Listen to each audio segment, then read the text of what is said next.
Isang gabi ay nagpasyang muling maglaro ng MMORPG ang isang 38 years old upang maramdamang muli ang kanyang pagkabata. Pinangalanan niya ang karakter na Earth, at gumawa siya ng avatar na kamukha niya sa totoong buhay. Dahil 2 o 3 oras lang ang paglalaro niya sa isang araw dahil sa work ay kumuha na lang siya ng mga skill na tila walang kwenta sa game tulad ng cooking, medicine, woodworking at iba pa. Pero wala siyang pake dahil casual gaming lang naman siya. Pumasok na siya sa loob ng game na One More Free Life Online kung saan maaari mong gawin sa kung paanong paraan mo mas may enjoy ang game. Tinawag siya ng isang merchant para bentahan ng mga gears. Dumating ang mga sikat na adventurer tapos pinagtawanan pa siya ng ibang player dahil walang kwenta daw ang mga archer sa larong ito. Nagtungo siya sa training hall upang magsanay. Pero hindi niya man lang magamit ng maayos ang bow and arrow kaya di siya tumigil hanggang sa mag-level 5 ang archery skill. Pina-level niya na rin ang wind magic pati na ang kick skill. Pagkatapos ay handa na siyang pumatay ng monster pero napakaraming tao. Kaya nagpa siya muna siyang manguha ng mga herb. Dahil dito ay nagle-level ang medicine skill niya. Pero nagtataka siya kung ba't nilagay ng mga developer ang mapanganib na herb sa newbie area. Bumili siya ng mga kagamitan at kaagad na nagsimulang gumawa ng sarili niyang mga beginner potion. Subalit napakamura ng mga potion sa mga NPC kaya walang bibili nito. Wala ng tao sa hunting grounds pero sablay ang atake kaya nanganib siya. Ngunit sinipa niya na lang ito para tuluyang matalo.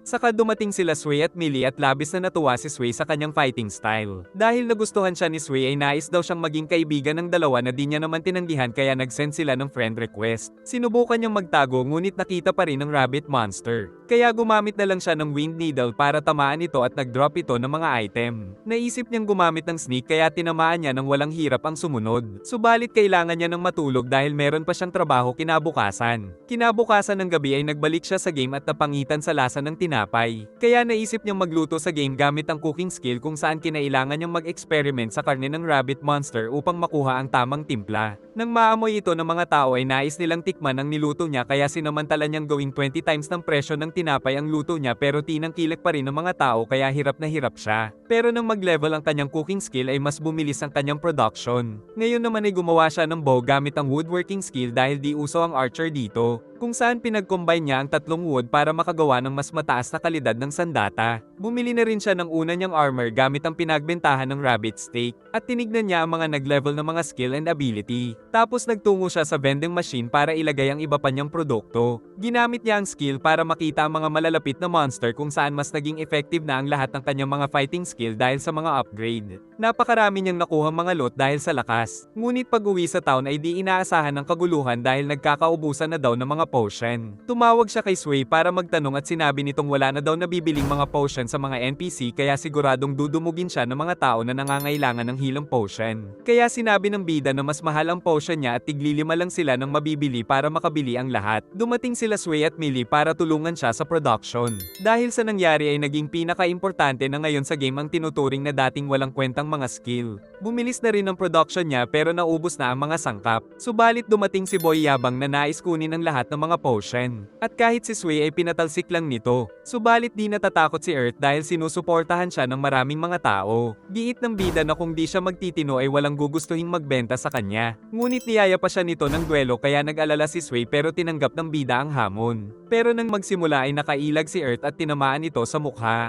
Saka pinuntirya ng araw ang leeg nito at tuluyang tinalo. Kaya natakot na ang mga ito at naging bayani ang tingin sa kanya ng mga tao. Pero kailangan na niyang matulog dahil may trabaho pa bukas. Kinabukasan ay pinakilala ni Sway ang bida sa kanyang mga guild members ng Blue Collar Guild. Nagpakilala si Nora na isang assassin, si Rage na isang tanker na gumagamit ng axe at shield, at si Kazomine na isang swordsman. Nalaman din ng bida na pinag-uusapan siya ng lahat dahil siya pa lang ang unang magaling na archer sa laro. Giit ng bida na hindi balance ang kanilang party kaya sinabi ni Nora na isa rin siyang healer at si Millie ay nakakagamit pa ng ibang element. At kumpiyansa ang grupo na makakapag-hunt sila ng wild bear dahil inaasahan daw nila si Earth kaya kinabahan ng bida dahil di ito pipitsuging monster. Ginamit ng bida ang skill para mahanap ang mga wild bear. Inabangan nila ang nag-iisang monster sa kabinigyan ni Millie ng buff si Sway at nagtago si Earth upang ito. At nang magalit ay tinangke naman ito ni Rage habang sinusuport ni Millie. Saka umatake ang mga kasama pero napakakunat ng balat ng wild bear. Kaya umatake ng apoy si Millie na wala ring epekto. Si Earth naman ay pinuntirya ang pinaghihinalaan niyang kahinaan nito subalit hindi pa rin ito natalo kaya gamit ang wind magic ay sumugod siya ng mabilis upang tuluyang ibaon ang palaso sa ulo nito saka sinunog din ni Millie kaya natalo na rin nila ang halimaw. Dahil napagod ang lahat ay nag-enjoy sila sa masarap na luto ng bida. Kaya nagpa siya si Sway na gawin siyang kanilang official cook. At bago sila maghiwalay ay nag-friend request din sa kanya ang mga bagong nakilala. Nagpatuloy ang bida sa panghahunt ng mga monster sa gubat. Pero aksidente niyang tinamaan ng isang rock ant kaya nagtawag ito ng mga kasama at sinubukan niya ang flying kick subalit na paralyzed lang siya at ginawang hapunan ng mga ito.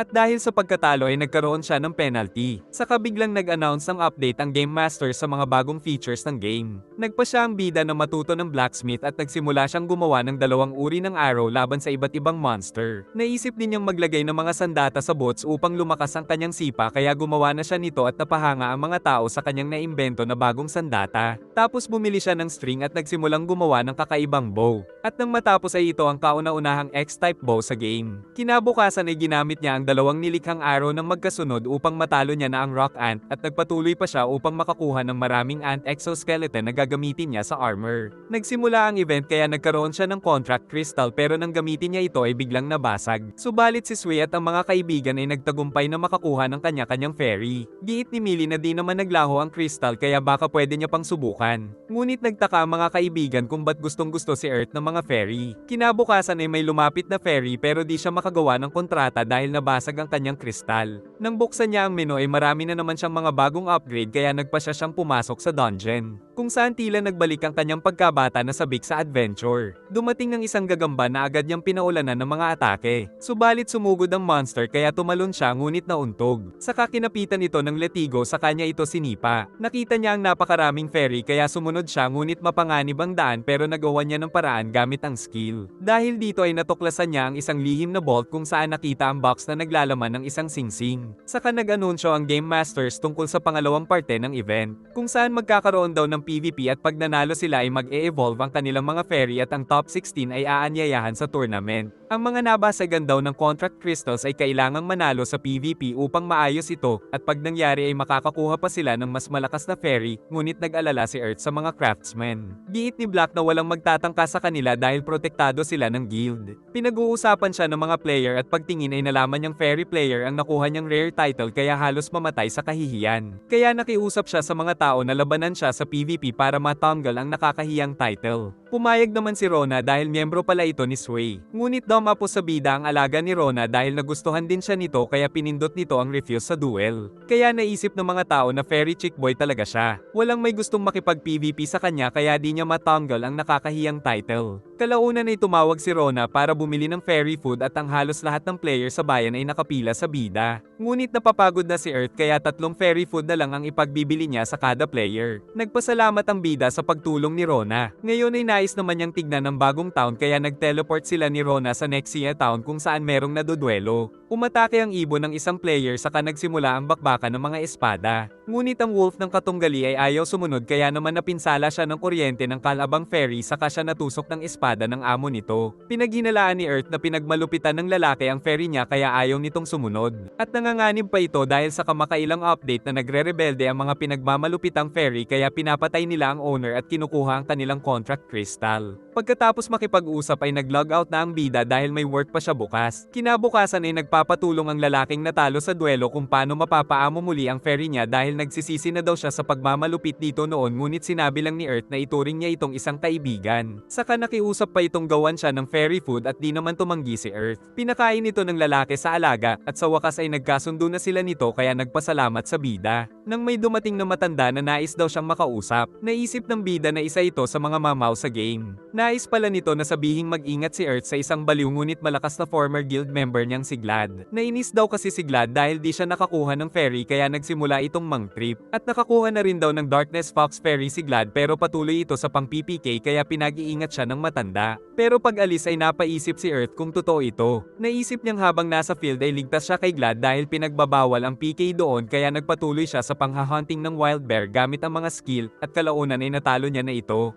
Sunod ay nagmina naman siya nang makakita ng malakas na pampasabog na noon ay nangwasak sa isang bayan kaya natakot sila pero hindi sumabog ang nakita nila dahil sa galing ng bida. Gumawa naman siya ng twister arrowhead para mas maging mapaminsala ang atake niya. Tapos gumawa na din siya ng triangle blade whip saka umalis. Nagtungo din siya sa tindahan ng mga explosive para magsagawa ng iba pang mga experiment. At sa labas ay sinubukan niya ang mga ito upang makagawa ng sariling explosive device. Sinubukan niya ito kagad sa mga wild bear at dahil sa kanyang mga imbensyon ay mas napabilis na ang kanyang pangha-hunting ngayon ng mga monster. Sinubukan niya rin ang Gatling Arrow skill na nagpapabilis ng attack speed niya pero dalawa lang ang tumama sa target. Ginamit rin niya ang New Fly skill upang makatalo ng mataas. Saka nagpagawa siya ng leather cape sa isang craftswoman. Tapos nag-announce na rin ng scores nila sa Fairy PvP event. Kalaunan ay idinaos ang isang tournament para sa top scorers, kung saan nagsarado ang stadium at walang tigil na nagpatayan ng bawat mga kalahok laban sa kanilang mga katunggali. Sa huli ay nagkaharap na rin sila Glad at former master nito. Nang magsimula ay halos magkapantay ang kanilang lakas kaya tumulong ang fairy ng matanda. Tinamaan naman ng fairy si Glad at sumugod ang matanda gamit ang malakas na skill. Subalit naiwasan ito dahil isa lang palang patibong kaya nang tamaan ng alaga ni Glad ay sila na ang nanalo. Nag-evolve na ang fairy ni Glad sa isang fairy queen pero ayaw na nitong makinig sa kanya dahil natapos na daw ang kanilang kontrata. Napansin naman ni Rona na tila isang tao na talaga ang fairy kung magsalita. Nais na lang bayaran ng fairy si Glad para pakawalan na siya nito pero ayaw pumayag ng binata kaya kung maglalaban daw sila ay kailangang manalo ni Glad para muli siyang paglingkuran ng kanyang fairy. Nang magsimula ang duelo ay agad na nagsimulang magpalabas ng 5 elements ang fairy at pinasabog siya nito. Subalit nakaligtas ang binata pero sa halip ay siya pa ang nakuryente ng fairy. Pero kahit sabog na ay muli pa siyang kinuryente, tapos inatake na naman siya ng 4 na elemento kaya tuluyan nang natalo nito si Glad. Pagkatapos ay sinabi ng fairy na nais lang siya nitong turuan ng leksyon. Saka dinala ng fairy queen ang 3 nakakuha ng fairy player na title at binigyan sila ng mga fairy na mas mataas ang rank pero si Earth ay nais nitong labanan. Dahil kasama daw sa reward ng bida ang karanasan na makalaban siya upang makatanggap daw ang bida ng kapangyarihan mula sa kanya.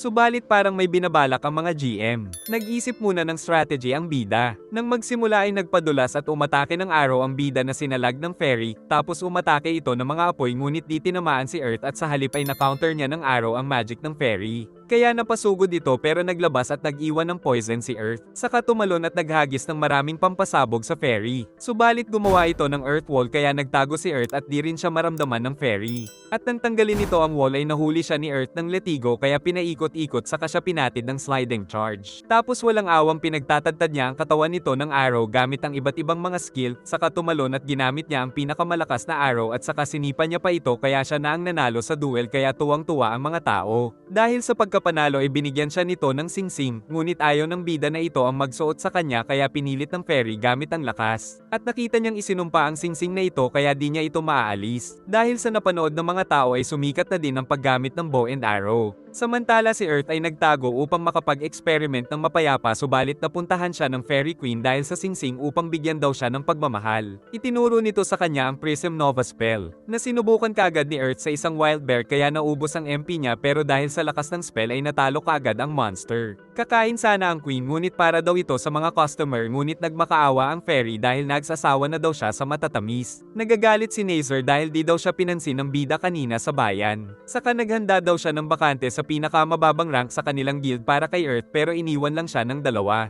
Ayaw pa rin umuwi ng Fairy kaya binigyan niya na lang ito ng fairy food saka umalis. At kinabukasan ay maraming mga blacksmith ang nais makita kung paano siya gumawa ng kanyang mga battle gears kaya pinakita ng bida ang kanyang husay. Pero mas gusto niya sana ng tahimik na buhay kaysa iniidolo ng mga player. Kalaunan ay nakuha niya na ang pinagawang cape na merong mataas na bigay na stats. Nagtungo siya sa Bow of Apollo Guild kaya nakilala ang guild master na si Ayame na humingi ng tawad tungkol sa mayabang niyang member na si Nazer. At ang malupit ay ginagamit daw ni Nazer ang pangalan ni Earth para makapag-recruit ng mga archer. Dahil dito ay na-demote daw si Nazer na isang ordinary member. Subalit nakatuon na ang atensyon kay Earth ng mga game master. Dahil sumikat ng husto ang laro ay nagkakaubusan na ng VR headsets. Pagpasok sa game ay napag-usapan nila ang mga bagong status effect sa bagong update. Kalaunan ay binalita ang event sa isang random generated dungeon pero maraming mga trap at mapanganib na monster. At ang unang goal ay ang makarating sa ika-10 palapag ng dungeon. Bilang paghahanda sa dungeon ay nagsanay si Earth gumamit ng maliit na shield. At ang mga nakuha niyang drop items ay pananggawa niya pa ng mas malakas na bolt saka magdamag din siyang gumawa ng mas malakas na shield na pwede rin maging hunting bow. Dahil dito ay di niya na mabibitiwan ang kanyang sandata. Napakarami ng nag-abang sa araw ng event na sinamantala din ng mga seller. Saka dumating ang grupo ng mga Power Rangers. Pero wala daw ang Black Ranger dahil sumakit ang tiyan. Kaya ang nais nilang pumalit sa slot ni Black Ranger ay si Earth. Bago pumasok ay nag-scan muna sa paligid ang bida kaya nakaligtas sila sa mga instant death trap.